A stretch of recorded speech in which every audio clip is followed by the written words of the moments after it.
ఈ డిజిటల్ ప్రపంచంలో పబ్లిసిటీ అనేది ఎలా పనిచేస్తుందో చూపించే తాజా ఉదాహరణగా నిలుస్తోంది యాంకర్ నటి విష్ణుప్రియ.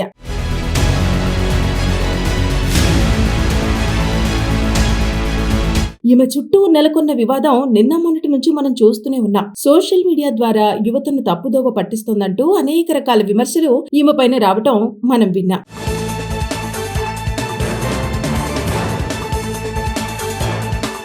అయితే ఈ విమర్శల వల్ల ఆమెకు అవమానం జరిగింది అనే దానికన్నా ఆర్థికంగా లాభం పొందుతోంది అని చెప్పొచ్చు. ఎందుకు, ఏ విధంగా అనే పూర్తి వివరాలు ఈ వీడియోలో తెలుసుకుందాం. సాధారణంగా నెగటివ్ పబ్లిసిటీ వ్యక్తులకు నష్టం చేస్తుందని భావిస్తారు. అయితే ఈ ఘటనలో మాత్రం విమర్శలే ఆమెకు ఆర్థిక లాభాలను తెచ్చిపెట్టినట్టు స్పష్టమవుతుంది. ఈ వివాదానికి మూలం ఆమె సోషల్ మీడియా కార్యకలాపాలే. విష్ణుప్రియ తన ఇన్స్టాగ్రామ్ ఖాతాలో ప్రత్యేక కంటెంట్ కోసం సబ్స్క్రిప్షన్ మోడల్ ను ప్రవేశపెట్టింది. ఇందులో భాగంగా $399 చెల్లించే వారికి ఎక్స్క్లూసివ్ కంటెంట్ అందిస్తోంది. మొదట్లో ఇది పరిమిత సంఖ్యలోనే ఫాలోవర్లతో కొనసాగేది. ఆమెకున్న సబ్స్క్రైబర్ల సంఖ్య సుమారు 1892 మాత్రమే ఉండేది. ఈ లెక్కన ఆమె నెలవారీ ఆదాయం దాదాపు 7 లక్షల పరిధిలో ఉండేదన్నమాట. అయితే పరిస్థితి ఒక్కసారిగా మారింది. విజయవాడలో నమోదైన ఫిర్యాదుతో ఆల్ ఇండియా స్టూడెంట్స్ ఫెడరేషన్ రాష్ట్ర నాయకులు ఆమెపై ఆరోపణలు చేస్తూ సైబర్ క్రైమ్ పోలీసులను ఆశ్రయించారు. ఆమె సోషల్ మీడియాలో అశ్లీలతను ప్రోత్సహిస్తున్నారని, యువతను తప్పుదోవ పట్టించేలా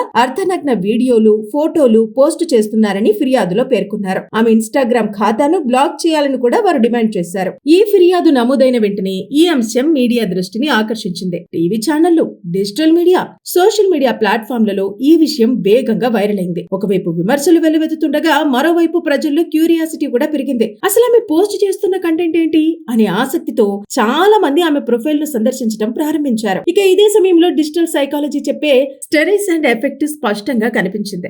ఏదైనా కంటెంట్ ను అడ్డుకోవాలని ప్రయత్నిస్తే అదే మరింత ప్రజల్లోకి వెళ్లే పరిస్థితి ఏర్పడుతుంది. విష్ణుప్రియ విషయంలో కూడా ఇదే జరిగింది.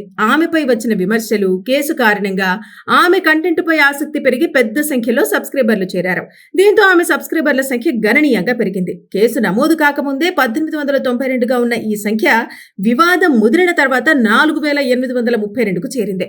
అంటే కేవలం కొన్ని రోజుల్లోనే దాదాపు రెండింతలకు పైగా పెరుగుదల నమోదైంది. దీనివల్ల ఆమె నెలవారీ ఆదాయం కూడా భారీగా పెరిగింది. సుమారు 7 లక్షల వద్ద ఉన్న ఈమె ఆదాయం ఇప్పుడు దాదాపు 18 లక్షల రూపాయలకు చేరుకున్నట్టు అంచనా వేస్తున్నారు. అంటే ఒక్క వివాదం కారణంగా నెలకు 11 లక్షల రూపాయలకు పైగా అదనపు ఆదాయం వచ్చినట్టు లెక్కలు చెబుతున్నాయి. అయితే ఈ పరిణామం కేవలం ఆర్థిక కోణంలోనే కాకుండా సామాజికంగా కూడా చర్చకు దారితీసింది. సెలబ్రిటీలు సమాజానికి ఆదర్శంగా ఉండాల్సిన బాధ్యత ఉందని కొందరు అభిప్రాయపడుతుండగా, మరికొందరు సోషల్ మీడియా ద్వారా అశ్లీలత కంటెంట్ ను ప్రోత్సహించడం సరైంది కాదని విమర్శలు వ్యక్తమవుతున్నాయి. మరోవైపు వ్యక్తిగత స్వేచ్ఛ, కంటెంట్ సృష్టి హక్కుల గురించి కూడా చర్చ జరుగుతోంది. ప్రస్తుతం ఈ వ్యవహారంపై విష్ణుప్రియ అధికారికంగా స్పందించలేదు. పోలీసుల విచారణ ఎలా ముందుకు సాగుతుంది, ఈ ఫిర్యాదుపై ఎలాంటి చర్యలు తీసుకుంటారన్నది మాత్రం ఆసక్తికరంగా మారింది. ఇక ఇదే సమయంలో ఈ ఘటన డిజిటల్ యుగంలో పబ్లిసిటీ ఎలా పనిచేస్తుంది, నెగటివ్ వార్తలు కూడా ఎలా ఆర్థిక అవకాశాలుగా మారతాయి అనే దానిపైన స్పష్టమైన ఉదాహరణగా నిలిచింది. ఈ డిజిటల్ ప్రపంచంలో పబ్లిసిటీ అనేది ఎలా పనిచేస్తుందో చూపించే తాజా ఉదాహరణగా నిలుస్తోంది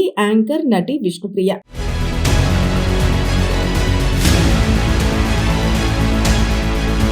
ఈమె చుట్టూ నెలకొన్న వివాదం నిన్న మొన్నటి నుంచి మనం చూస్తూనే ఉన్నాం. సోషల్ మీడియా ద్వారా యువతను తప్పుదోవ పట్టిస్తోందంటూ అనేక రకాల విమర్శలు ఈమె పైన రావటం మనం విన్నాం.